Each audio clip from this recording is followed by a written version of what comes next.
Hello friends, എല്ലാവർക്കും പുതിയൊരു വീഡിയോയിലേക്ക് സ്വാഗതം. പ്രേക്ഷകരെ ആവേശഭരിതരാക്കുന്ന ചില മാസ്മരിക രംഗങ്ങൾ അടങ്ങുന്ന 5 സിനിമകളെയാണ് ഞാൻ ഇന്ന് ഈ വീഡിയോയിലൂടെ പരിചയപ്പെടുത്തുവാൻ പോകുന്നത്. ഞാൻ ഉദ്ദേശിക്കുന്ന മാസ്മരിക രംഗങ്ങൾ എന്താണെന്ന് നിങ്ങൾക്ക് ഇതിനോടകം തന്നെ മനസ്സിലായി കാണുമെന്ന് ഞാൻ പ്രതീക്ഷിക്കുന്നു. അതെ, നിങ്ങൾ ഉദ്ദേശിക്കുന്നത് തന്നെയാണ് ഞാനും ഉദ്ദേശിക്കുന്നത്. 5 മിനിറ്റിനുള്ളിൽ ഇത്തരം സിനിമകളെ നിങ്ങൾക്ക് ഈ വീഡിയോയിലൂടെ പരിചയപ്പെടാം. നിങ്ങൾക്ക് ഒരിക്കലും മറക്കാനാവാത്ത ചില രംഗങ്ങൾ സമ്മാനിക്കുന്ന നല്ല അടിപൊളി ചിത്രങ്ങളായിരിക്കും ഇത്. ഇത്തരം സിനിമകളെ ഞാൻ ദിവസവും പരിചയപ്പെടുത്തുന്നതാണ്. അതുകൊണ്ട് തന്നെ കൂടുതൽ സിനിമകളെ ഇനിയും പരിചയപ്പെടുത്തുവാനായി ചാനൽ ഇപ്പോൾ തന്നെ സബ്സ്ക്രൈബ് ചെയ്യൂ. നിങ്ങൾ ഈ വീഡിയോ കാണുമ്പോൾ ഇത് ലൈക്ക് ചെയ്തുകൊണ്ട് കാണുക. നിങ്ങൾ ചെയ്യുന്ന ഓരോ ലൈക്കും കമൻറ്റുമാണ് ഇത്തരം പുതിയ സിനിമകളെ പരിചയപ്പെടുത്തുവാൻ എനിക്ക് പ്രചോദനമാകുന്നത്. നിങ്ങൾ ഈ വീഡിയോ കാണുമ്പോൾ ഇത് അവസാനം വരെ കാണുക. കാരണം ഞാൻ ഈ വീഡിയോയിൽ നിങ്ങൾക്ക് ഈ സിനിമകൾ ഒരു ചെലവുമില്ലാതെ എങ്ങനെ കാണുവാൻ സാധിക്കുമെന്ന് ഞാൻ പറയുന്നുണ്ട്. അതുകൊണ്ട് നിങ്ങൾ ഈ വീഡിയോ അവസാനം വരെ കാണുവാൻ ശ്രമിക്കൂ. നിങ്ങളെ ആദ്യമേ പരിചയപ്പെടുത്തുവാൻ പോകുന്നത് ഒരു അടിപൊളി US ചിത്രത്തിനെയാണ്. 1984 പുറത്തിറങ്ങിയ ബോഡി ഡബിൾ എന്ന ചിത്രമാണിത്. മെലനി ഗ്രിഫിത്ത് കേന്ദ്ര കഥാപാത്രമായി അഭിനയിക്കുന്ന ഈ ചിത്രത്തിൽ പൂർണ്ണ നഗ്നതാ പ്രദർശനമുണ്ട്. ഹോളി എന്ന അയൽപ്പക്കത്തെ സുന്ദരിയുടെ കഥാപാത്രത്തിനെയാണ് അവൾ ഈ ചിത്രത്തിൽ അവതരിപ്പിക്കുന്നത്. ജയ്ക്ക് എന്ന B ഗ്രേഡ് ചിത്രത്തിൽ അഭിനയിക്കുന്ന ഒരു സിനിമാ നടൻ്റെ കഥ പറയുന്ന ചിത്രമാണിത്. അവനൊരു വാമ്പയർ കഥാപാത്രത്തിനെ ആണവൻ ചിത്രത്തിൽ അവതരിപ്പിക്കുന്നത്. അവനൊരു പ്രത്യേക സ്വഭാവമുണ്ടായിരുന്നു. പെണ്ണുങ്ങൾ വസ്ത്രം മാറുന്നത് ഒളിഞ്ഞു നോക്കുന്നത് അവൻ്റെ ഒരു സ്ഥിരം ഹോബിയായിരുന്നു. അങ്ങനെ നിരവധി സ്ത്രീകളുടെ നഗ്നത അവൻ ഈ ചിത്രത്തിൽ കണ്ട് ആസ്വദിക്കുന്നുണ്ട്. അതെല്ലാം ഈ ചിത്രത്തിൽ യാതൊരു മറയുമില്ലാതെ തന്നെ കാണിക്കുന്നുണ്ട്. അതെ, നിരവധി സുന്ദരിമാരുടെ നഗ്നതാ പ്രദർശനം ഈ ചിത്രത്തിൽ ഉൾപ്പെടുന്നു. ഒരു കണക്കെടുത്ത് നോക്കുവാണെങ്കിൽ മിനിമം 8 പേരുടെയെങ്കിലും പൂർണ്ണ നഗ്നതാ പ്രദർശനം ഈ ചിത്രത്തിൽ കാണിക്കുന്നുണ്ട്. എല്ലാം അതിഗംഭീര കാഴ്ചകൾ തന്നെ. അതിൽ എടുത്തു പറയേണ്ടത് ഡിബോറ ഷെൽട്ടൻ്റെ പരിപാടികളാണ്. അതീവ സുന്ദരിയാണ് അവൾ. അവളുടെ മുറിയിൽ അവൾ വസ്ത്രം മാറുന്നത്, പിന്നെ അവൾ നടത്തുന്ന ചില പരിപാടികളും ഈ ചിത്രത്തിൽ കാണിക്കുന്നുണ്ട്. ബാർബറ ക്രോംപ്റ്റനും അത്ര മോശമൊന്നുമല്ല. അവൾ ബെഡ്റൂമിൽ ഇരുന്നുകൊണ്ടുള്ള പരിപാടികളും മറക്കാനാവാത്ത അനുഭൂതി ഈ ചിത്രത്തിൽ സമ്മാനിക്കുന്നു. അതെല്ലാം കൊണ്ട് തന്നെ ഈ ചിത്രത്തിന് 5 സ്റ്റാർ റേറ്റിംഗ് തന്നെ കൊടുക്കാം. ഇതൊരു ക്രൈം മിസ്റ്ററി കാറ്റഗറിയിൽ പെടുന്ന ഒരു ചിത്രം കൂടിയാണ്. അതുകൊണ്ട് നല്ലൊരു ക്രൈം ത്രില്ലർ പടം തപ്പി നടക്കുന്നവർ ഈ ചിത്രം ഒരിക്കലും മിസ് ചെയ്യരുത്. നിങ്ങൾ ഈ വീഡിയോ കാണുമ്പോൾ ഇതൊന്ന് ലൈക്ക് ചെയ്ത് കാണുക. നിങ്ങൾ ചെയ്യുന്ന ഓരോ ലൈക്കും കമൻറ്റുമാണ് ഇത്തരം പുതിയ സിനിമകൾ നിങ്ങളെ പരിചയപ്പെടുത്തുവാൻ എനിക്ക് പ്രചോദനമാകുന്നത്. നിങ്ങളെ രണ്ടാമതായി പരിചയപ്പെടുത്തുവാൻ പോകുന്നത് ഒരു അടിപൊളി US ചിത്രത്തിനെയാണ്. 1980 പുറത്തിറങ്ങിയ ഡ്രസ്ഡ് ടു കിൽ എന്ന ചിത്രമാണിത്. ഇതൊരു R റേറ്റഡ് ചിത്രമാണ്. ANG ഡിക്സൺ കേന്ദ്ര കഥാപാത്രമായി അഭിനയിക്കുന്ന ഈ ചിത്രത്തിൽ ഒരാളുടെ മാത്രമല്ല പലരുടെയും പൂർണ്ണ നഗ്നതാ പ്രദർശനമുണ്ട്. കെയ്റ്റ് എന്ന കാമമൂത്ത് നടക്കുന്ന ഒരു ഭാര്യയുടെ കഥാപാത്രത്തിനെയാണവൾ ഈ ചിത്രത്തിൽ അവതരിപ്പിക്കുന്നത്. ന്യൂയോർക്കിലായിരുന്നു അവളുടെ താമസം. അവൾക്ക് വിചിത്രമായ ഒരു ഫാൻറ്റസി ഉണ്ടായിരുന്നു. അവളുടെ ഭർത്താവിൻ്റെ മുന്നിൽ വെച്ച് അവളെ ആരെങ്കിലും റേപ്പ് ചെയ്യണമെന്ന്. അത്തരം വിചിത്ര സ്വഭാവക്കാരിയായ ഒരു പെണ്ണായിരുന്നു അവൾ. അവളുടെ ഡോക്ടർ റോബർട്ടിനോട് എപ്പോഴും പരാതി പറയുമായിരുന്നു. കിടപ്പറയിൽ അവളുടെ ഭർത്താവിൻ്റെ പെർഫോമൻസ് അത്ര പോരെന്ന്. ഒരു സൈക്കോളജിസ്റ്റ് കൂടിയായ ഡോക്ടർ റോബർട്ട് അവളെ പല മോട്ടിവേഷൻ ക്ലാസ്സുകളും കൊടുത്ത് അവളെ വിടുമായിരുന്നു. അങ്ങനെ അവൾ ഒരു മ്യൂസിയത്തിൽ വെച്ച് ഒരു അപരിചിതനെ കണ്ടുമുട്ടുന്നു. അവളുടെ നോട്ടവും വകപ്പശകം കണ്ടപ്പോൾ തന്നെ അയാൾക്ക് മനസ്സിലാകുന്നു അവൾക്ക് കടിമൂത്ത് നിൽക്കുകയാണെന്ന്. അങ്ങനെ അവർ രണ്ടുപേരും കൂടി പരിപാടി നടത്തുവാൻ തീരുമാനിക്കുന്നു. അവർ രണ്ടുപേരും പരിപാടി നടത്തുവാൻ വേണ്ടി അയാളുടെ അപ്പാർട്ട്മെൻറ്റിലോട്ട് പോകുന്ന വഴിയിൽ ടാക്സി ക്യാബിൽ കിടന്ന് മോപ്പിക്കുവാനും അവർ മറന്നില്ല. സംഭവം അവിഹിതമാണെങ്കിലും അവൾക്ക് അയാളുടെ കൈപ്പണിയുടെ സുഖം പിടിച്ചതോടെ അവൾ എല്ലാം മറക്കുന്നു. പരിപാടികളെല്ലാം നടന്നതിന് ശേഷം അവിടെ നിന്ന് മടങ്ങുന്നതിന് മുമ്പ് ആ മുറിയിൽ ഉണ്ടായിരുന്ന ഒരു പേപ്പർ അവൾ കാണുവാനിടയാകുന്നു.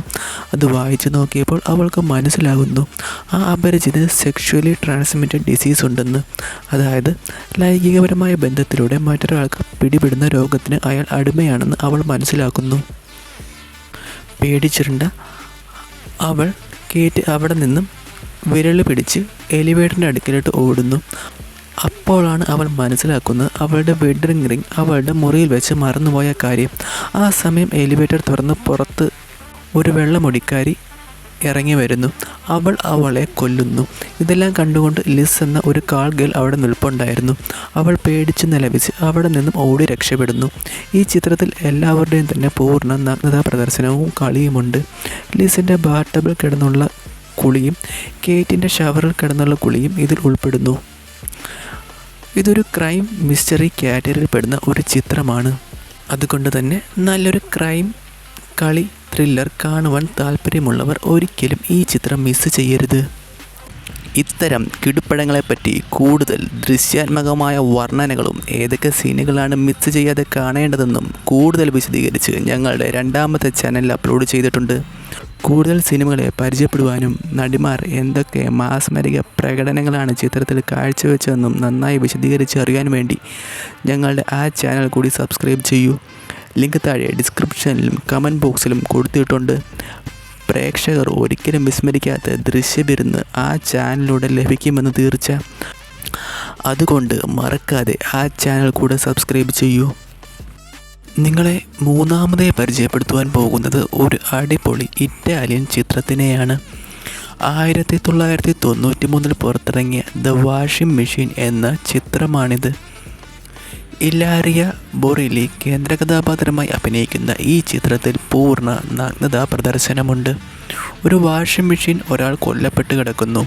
അത് അന്വേഷിക്കാൻ വേണ്ടി ഫിലിപ്പി എന്നു പേരുള്ള ഒരു പോലീസുകാരൻ വരുന്നതോടെയാണ് ചിത്രം തുടങ്ങുന്നത്. ആ കേസന്വേഷണത്തിൽ ആ അജ്ഞാതൻ്റെ കാമുകിയായ വിഡയ്ക്കും അവളുടെ സഹോദരിമാരായ സിസിക്കും ലുഡിമില്ലയ്ക്കും പങ്കുണ്ടെന്ന് ആ പോലീസുകാരന് മനസ്സിലാകുന്നു. ഈ 3 പെണ്ണുങ്ങളും കിണ്ണം കാച്ചി സാധനങ്ങളാണ്. അവരുടെ പൂർണ്ണ നഗ്നതാ പ്രദർശനവും അടിപൊളി കളികളും ഈ ചിത്രത്തിൽ ഉൾപ്പെടുന്നു. അതിൽ എടുത്തു പറയേണ്ടത് സിസി ആ പോലീസുകാരനെ വളയ്ക്കുവാൻ വേണ്ടി പൂർണ്ണ നഗ്നയായി പോൾ ഡാൻസ് ചെയ്ത് അയാളുമായി പരിപാടി നടത്തുന്നതാണ്. അതിൽ അവളുടെ എല്ലാ ഭാഗങ്ങളും അയാൾ പിടിച്ചു സൂചിപ്പിക്കുന്നു. ആ 3 വെടിക്കെട്ട് സഹോദരിയുമായി അയാൾ ഈ ചിത്രത്തിലൂടെ നീളം പരിപാടികൾ നടത്തുന്നുണ്ട്. അതിൽ പൂളിൽ വെച്ച് നടത്തുന്ന പരിപാടികളും ഉൾപ്പെടുന്നു.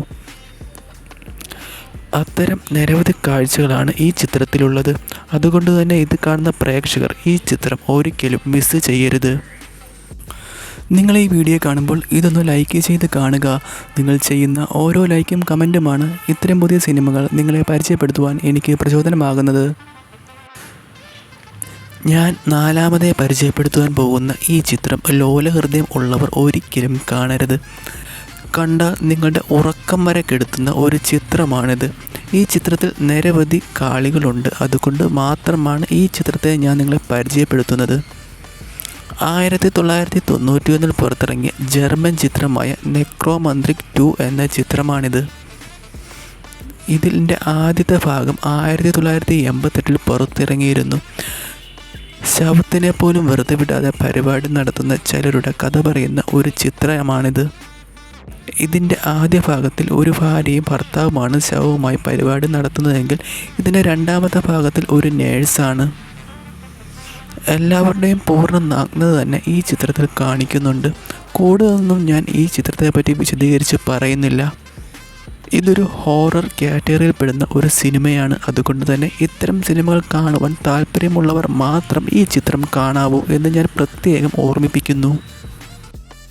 ഇത്തരം കിടുപ്പടങ്ങളെപ്പറ്റി കൂടുതൽ ദൃശ്യാത്മകമായ വർണ്ണനകളും ഏതൊക്കെ സീനുകളാണ് മിസ് ചെയ്യാതെ കാണേണ്ടതെന്നും കൂടുതൽ വിശദീകരിച്ച് ഞങ്ങളുടെ രണ്ടാമത്തെ ചാനലിൽ അപ്ലോഡ് ചെയ്തിട്ടുണ്ട്. കൂടുതൽ സിനിമകളെ പരിചയപ്പെടുവാനും നടിമാർ എന്തൊക്കെ മാസ്മരിക പ്രകടനങ്ങളാണ് ചിത്രത്തിൽ കാഴ്ചവെച്ചതെന്നും നന്നായി വിശദീകരിച്ച് അറിയാൻ വേണ്ടി ഞങ്ങളുടെ ആ ചാനൽ കൂടി സബ്സ്ക്രൈബ് ചെയ്യൂ. ലിങ്ക് താഴെ ഡിസ്ക്രിപ്ഷനിലും കമൻറ്റ് ബോക്സിലും കൊടുത്തിട്ടുണ്ട്. പ്രേക്ഷകർ ഒരിക്കലും വിസ്മരിക്കാത്ത ദൃശ്യവിരുന്ന് ആ ചാനലിലൂടെ ലഭിക്കുമെന്ന് തീർച്ച. അതുകൊണ്ട് മറക്കാതെ ആ ചാനൽ കൂടെ സബ്സ്ക്രൈബ് ചെയ്യൂ. ഞാൻ അഞ്ചാമതായി പരിചയപ്പെടുത്തുവാൻ പോകുന്നത് ഒരു ജർമ്മൻ ചിത്രത്തിനെയാണ്. 1993 പുറത്തിറങ്ങിയ ഷ്രാം എന്ന ചിത്രമാണിത്. മോണിക്ക കേന്ദ്ര കഥാപാത്രമായി അഭിനയിക്കുന്ന ഈ ചിത്രത്തിൽ അവളുടെ പൂർണ്ണ നഗ്നത തന്നെ ഈ ചിത്രത്തിൽ പ്രദർശിപ്പിക്കുന്നുണ്ട്. മരിയന്നി എന്നൊരു കഥാപാത്രത്തിനെ ആണവൾ ഈ ചിത്രത്തിൽ അവതരിപ്പിക്കുന്നത്. ഈ സിനിമയുടെ കഥാനായകൻ ലോഥർ ഷാം എന്നു പേരുള്ള ഒരാളാണ്. അയാൾ ഒരു സീരിയൽ കില്ലറാണ്. അയാൾ എങ്ങനെ ഇങ്ങനെ ആയെന്ന് എന്ന കഥയാണ് ഈ ചിത്രം പറയുന്നത്. ചിത്രത്തിൻ്റെ തുടക്കത്തിൽ ചോരയിൽ കുളിച്ചു കിടക്കുന്ന ലോഥറിനെ കാണിക്കുന്നു. അയാളുടെ ജീവിതത്തിലോട്ടുള്ള ഒരു തിരിഞ്ഞുനോട്ടമാണ് ഈ ചിത്രം. അയാൾ ഒരു ടാക്സി ഡ്രൈവർ ആയിട്ടാണ് ജോലി ചെയ്തിരുന്നത്. മാത്രമല്ല അയാൾ ഒരു കാമഭ്രാന്തൻ കൂടിയായിരുന്നു. അയാളുടെ വണ്ടിയിൽ കയറിയുന്ന സ്ത്രീകൾക്ക് മയക്കുമരുന്ന് കൊടുത്തതിന് ശേഷം അവരുടെ നഗ്നമായ ശരീരത്തിൻ്റെ ഫോട്ടോ എടുക്കലും പിന്നീട് അവരെ ആസ്വദിക്കലുമായിരുന്നു അയാളുടെ സ്ഥിരം പരിപാടി. പയ്യെ പയ്യെ അയാളുടെ ഈ വിനോദം മൃഗീയ സ്വഭാവത്തിലോട്ട് മാറുവാൻ തുടങ്ങി. സ്വന്തം ഇരകളെ ആസ്വദിക്കുക മാത്രമല്ല കൊലപ്പെടുത്തുവാനും അയാൾ തുടങ്ങി. അങ്ങനെ നാട്ടിലെ പേര് കേട്ട സീരിയൽ കില്ലറായി അയാൾ മാറുന്നു. അങ്ങനെ അയാൾക്ക് ഒരു പേരും വീണു, ലിപ്സ്റ്റിക് കില്ലർ. അങ്ങനെയാണ് അയാൾ മോണിക്കയെ കാണുന്നത്. കണ്ടപ്പോഴേ അവളുമായി പരിപാടി നടത്തണമെന്ന് അയാൾ ഉറപ്പിച്ചു. അങ്ങനെ മോണിക്കയെ അയാൾ ലഹരി കൊടുത്ത് മയക്കിയതിനു ശേഷം അവളെ പൂർണ്ണ നഗ്നയാക്കി ഫോട്ടോ എടുക്കുവാൻ തുടങ്ങി. ഈ രംഗങ്ങളെല്ലാം തന്നെ ഈ ചിത്രത്തിൽ യാതൊരു മറയുമില്ലാതെ തന്നെ കാണിക്കുന്നുണ്ട്. അതിനുശേഷം അയാൾ അവളുമായി പരിപാടി നടത്തുന്നു. ഇതൊരു ഹൊറർ കാറ്റഗറിയിൽ പെടുന്ന ഒരു ചിത്രമാണ്. നിരവധി കൊലപാതകങ്ങൾ ഈ ചിത്രത്തിൽ കാണിക്കുന്നുണ്ട്. അതുകൊണ്ട് ബ്ലഡ് ഷെഡ് ഒക്കെ കാണുവാൻ താല്പര്യമുള്ളവർ മാത്രം ഈ ചിത്രം കാണൂ. നിങ്ങൾക്ക് ഈ വീഡിയോ ഇഷ്ടമായെങ്കിൽ ലൈക്ക് ചെയ്യുക. നിങ്ങൾ ചെയ്യുന്ന ഓരോ ലൈക്കും കമൻറ്റുമാണ് ഇത്തരം പുതിയ സിനിമകൾ നിങ്ങളെ പരിചയപ്പെടുത്തുവാൻ എനിക്ക് പ്രചോദനമാകുന്നത്. ഇനി ആർക്കെങ്കിലും ഈ സിനിമകൾ കാണുവാൻ ആഗ്രഹമുണ്ടെങ്കിൽ വെറുതെ തപ്പി നടന്ന സമയം കളയണ്ട. ഞങ്ങളുടെ ഇൻസ്റ്റാഗ്രാം പേജ് ചെക്ക് ചെയ്യൂ. ലിങ്ക് താഴെ ഡിസ്ക്രിപ്ഷനിലും കമൻറ്റ് ബോക്സിലും കൊടുത്തിട്ടുണ്ട്. അപ്പോൾ പുതിയ വീഡിയോ ആയിട്ട് വരും വരെ ബൈ ബൈ.